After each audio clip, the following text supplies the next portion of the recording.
the more developed a country or region is, the more likely it is that it has a high degree of internet penetration. All right? Okay? So, a developed country, but then again, what does it mean to be developed? Come on, let's talk to me. If you live in Africa, more financially, in Ghana, or Senegal, and you want to live amongst water, a culture of people, and you live in a hut. Got roads. You live in a straw hut. financially, Is that modern? No. financially established. New York. Yeah, but they got their France, ways of trading, Italy. right? Bathroom in the house. But it's not. Is that modern to have a bathroom in the house? Anyway, they showed in India where the disposal of garbage, that people was actually going. There you go. I mean, it was like tons of, and they were going there and pick the There you plastic go. out, There you go. try to re-find the water. So that's an inconvenience, and you don't have the privacy that you need. Yes. They were bathing, Yeah. everything in the water. Technologically advanced, right? But then again, technology is just a tool, right? Million people. But it's more important to live presentable, right? Running water, clean water, a bathroom, and that's what we mean by advanced civilization, right? To have that. But if you feel comfortable living that way, and they're used to it, you know. But then they say that like that's third world country or rural right now, that people living in conditions of the Right here, in this country. right here, I know. with no running water, no hot water, Yeah. ceilings, bathrooms, not able to utilize. So if there's a first world and a third world, what's the second world? New York. You don't know. They never define what the second world is. You just move from the first to the third. There is no, it's stupid. No in between. Yeah, well, a lot of the social structures that we live under is all crazy anyway. It's whoever started it. And they passed on anyway. The rate growth of the internet or new media used in developing nations show a very rapid expansion of new media consumption. Such patterns reveal the underlying dynamic of global information capitalism and the shifting configurations of inequality. That's a handful right there. Okay, now the next one that we're going to concentrate on. So we're concentrating on chapter 4 and chapter 8, right? Mobile media and everyday life. So, you got to notice, Martin Cooper invented the first handheld mobile device in April of 1973. And what was the first microprocessor design? What year 1972. 1 year after that. You see that? You see how that's working? Yeah. So, if you would have had vacuum tubes on a telephone, it would have been like bulky and big, right? And because of that, the miniaturization of circuitry, he was able to come up with this idea. And where did he get the idea from? Perhaps Star Trek, the communicator. Yeah. All right, and he had a transporter device, beam me up, Scotty, the tricorder. So all of these things were futuristic devices to take us to where we are now. The invention did not take off commercially until the 1980s. So all these kids walking around with these cell phones, we don't even know how we got to where we are. So it's ubiquitous now and taken advantage of. All right? But if somebody pulls the plug, they're helpless. They're helpless. For real. What you gonna do? What you gonna do if it's unplugged? Plug it back in. What you gonna do? Oh, build me a shack. I'm ready. No television? I'm ready. All right. If you know how to sing, you can start singing. If you know how to play an instrument, start playing an instrument. If you know how to play basketball, at least you got a basketball, right? You know, get a baseball bat, go out there and play, right? Softball, whatever. So, cause we need activity, right? And then you can still read a book. Huh? Can you still read a book if the internet goes down? If you got books in your house? Yeah. There you go. There you go. Now you got people putting everything online now. All right? I mean, you can't even log into the internet. Nowadays, you got to log in to the internet. Windows comes up, Windows 7 or Windows 10. You can't even get offline with your other programs without getting into the internet because the way they have it designed. And then they want to upgrade programs without your permission. How dare they? I'm not part of your business. Give me the option. So nowadays, they're intruding upon your privacy. Oh, my. Upgrade what? I think he asked you, I want to upgrade? So in other words, you upgraded, but you also downloaded. So what you downloaded? Sites that I've been at? You've been keeping track of where I've been? All the mouse clicks and keyboard strokes that I've been making? Who I've been contacting? Damn, Big Brother's playing God by committee. That's crazy, man. I'm trying to play God. It's not good. The advantage of mobile devices is that people can now communicate across geographical boundaries without restrictions imposed on fixed devices and constraints on time and space 24/7. How many people get up at 4 o'clock in the morning after they had a gin and tonic? So you get up at 4 o'clock in the morning. Yeah. Can you still get people on Facebook? Yes. Come on. So it's beyond time now, right? It's space, right? And what do they mean by geographical constraints? Speak this about it in French. Different. Exactly. All right? It's just incredible how we got here. So commercial use of mobile telephones began in 1947 in the USA. What happened in 1947 was who invented the transistor in 1947? What's his name from MIT? William Shockley. William Shockley. That's when AT&T offered a radio telephone service between New York and Boston in 1947. So now you have the G, 1G, 2G, 3G, right? These are standard, the G stands for what? Generations. What is LTE? Like. No. Long-term evolution. Long-term evolution. So the first generation of mobile phones was based on the creation of the first cellular network that included base stations that had weak signals. That's the first generation. So we're looking at wireless. How was information transmitted before all of that? Through what? Through wires. Through wires. No, it was yelling out the window. You read about that. They still doing that. You read about that. You're out the window. Oh, they remember that commercial? Yeah. You're right. You're right. Yeah, but you got to be in close proximity to hear somebody, right? Oh, we just had. When you're yelling, right? I picked them up. But you can't be in London. You can't hear that yell, right? So the geographical constraints is where you can be heard without these devices in close proximity to each other. Now you can be heard across regions and time and space. That's heavy. It's pretty heavy.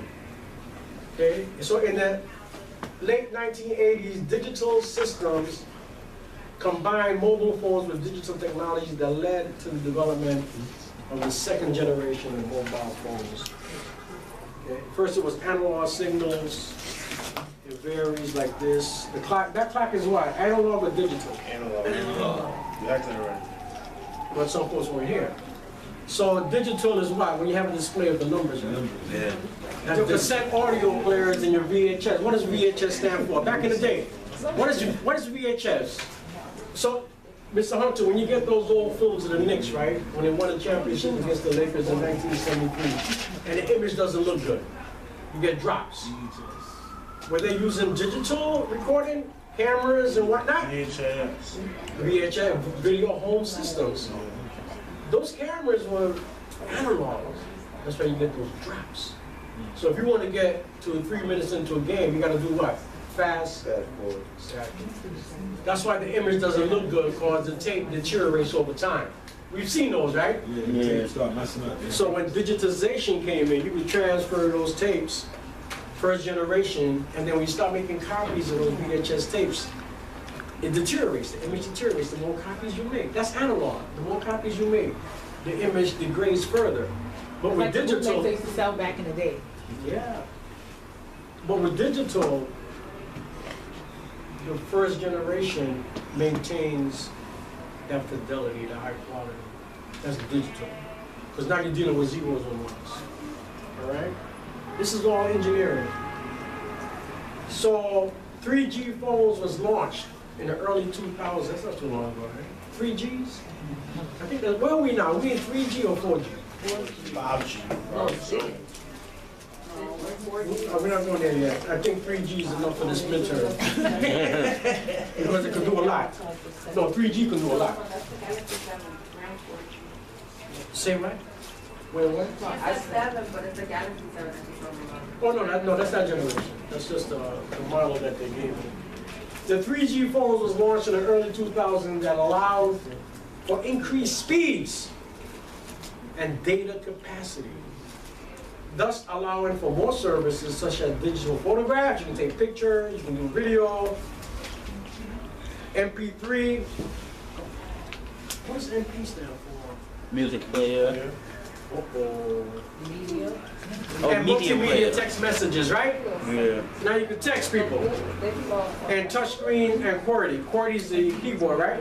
You write to somebody, the QWERTY, the keyboard comes up. The technology of the radio and mobile phones relies on signals that get transmitted through the air rather than through cables. Wireless signals are received and transmitted by a device called a router. All right? We know, all right? There's a router in this building, right? Yeah. Okay. Over there. Somewhere. The area covered by the router provides internet access to any computer within the range Known as a hotspot. and is known as a hotspot. Y'all know that, right? There's other hot. No, phones have a hotspot now too. Like most of the Galaxy 6s and 7s, like my phone has a hotspot now. Yeah, it's incredible. Now, everybody heard that AT&T's buying out Time Warner, right, for $86 million. Yeah, Is it AT&T? I Yeah. don't like AT&T. But Time Warner's not Cablevision, right? No. Different. Cablevision then took over Time Warner, so Time Warner doing like decline.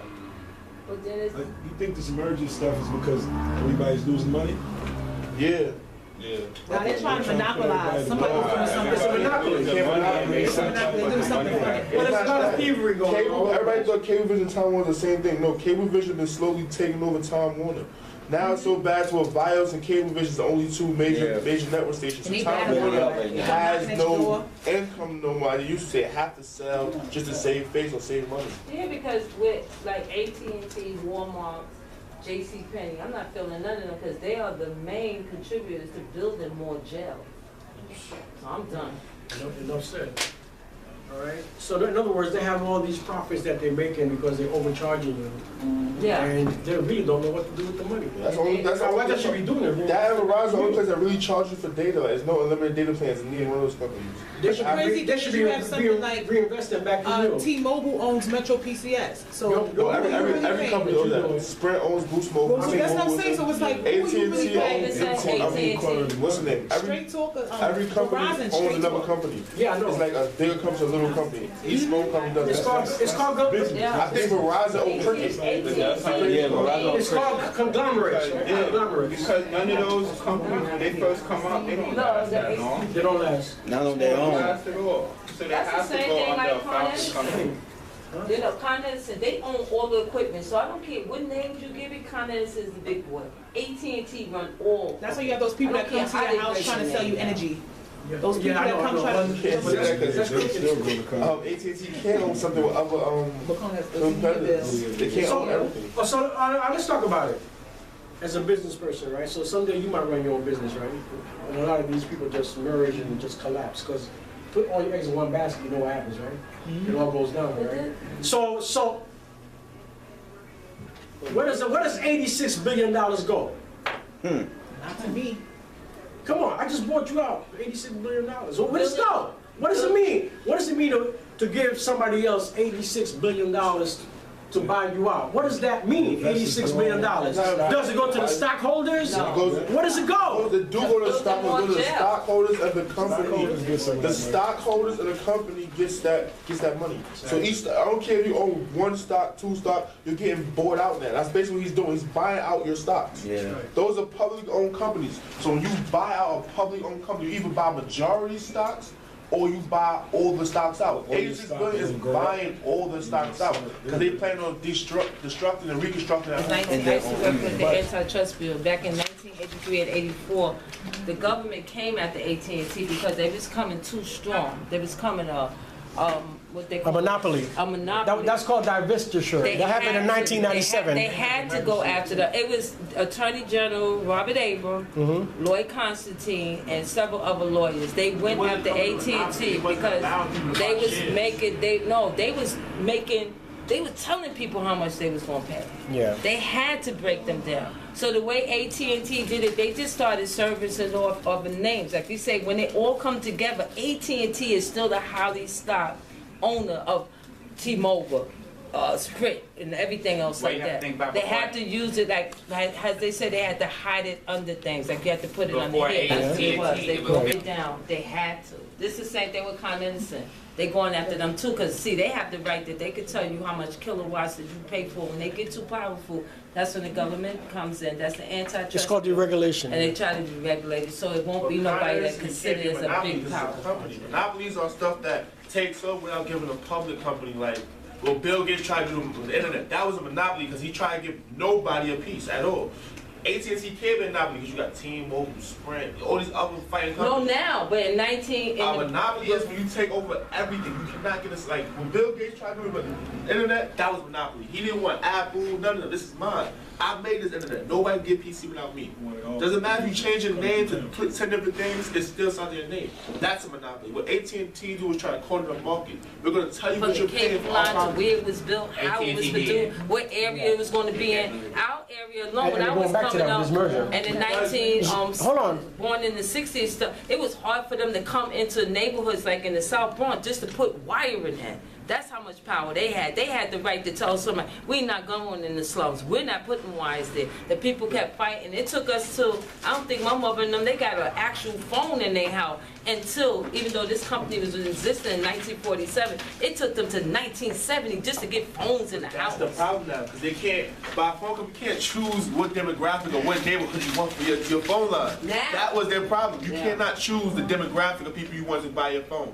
So now you have to give these people phones. You have to put phone Right. numbers in these lower income projects. From the 70s to now, look how long it took cable to get into New York City housing. It's ridiculous. Cable been out. It took satellite to get this forever. Cable been there forever.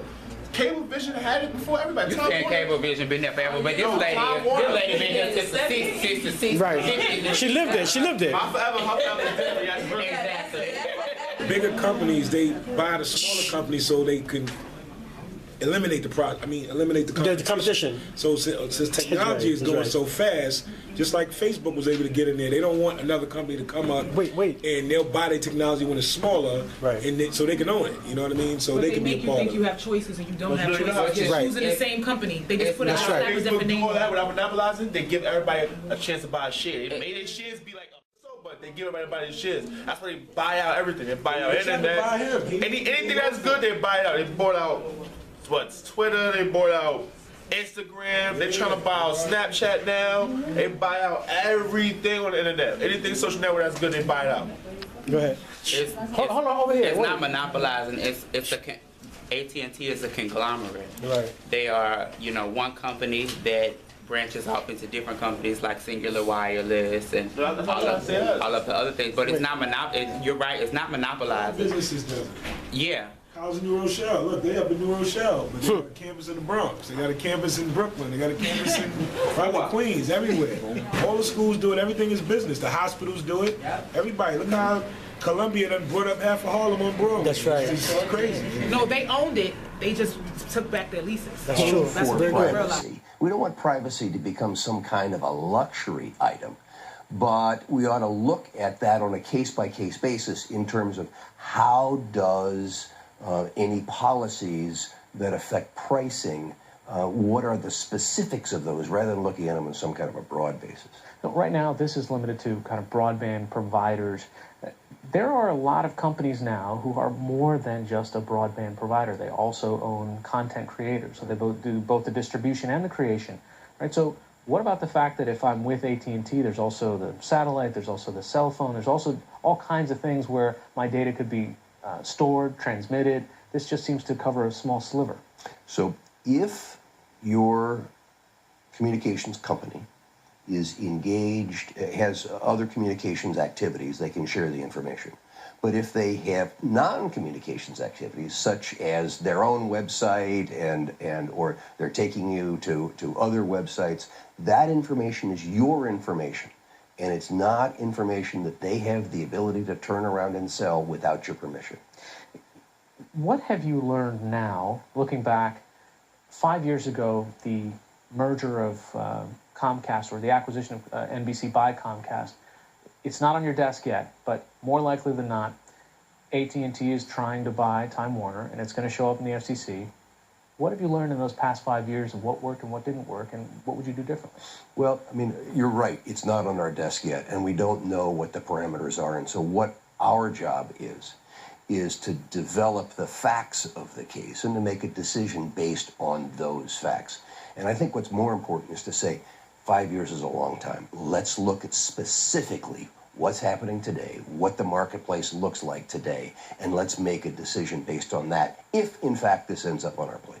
So is there something that you can say that, you know what, these kind of restrictions didn't pan out, or these restrictions that are only going to be in place, so let's say 2018, if that's what the structure of that deal was, they need to be changed because the market's changed so much already? First, you have to say, what are the specific circumstances in the item that you're looking at right then, and then go from there. And we don't have that basis yet. Okay, finally, you've had a lot come on your plate, reclassifying broadband as a utility, net neutrality. You know, when you came from the cable industry, and people said, well, look at this, he's going to give him a free pass. Has being on this job changed how you think about these things, especially considering all the public comments that you see and hear?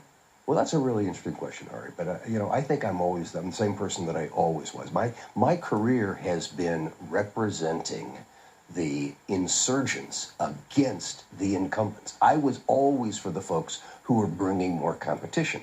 And the mantra of my term at the FCC has been competition, competition, competition. All right, Tom Wheeler, Chairman of the FCC, thanks for joining us. Thank you.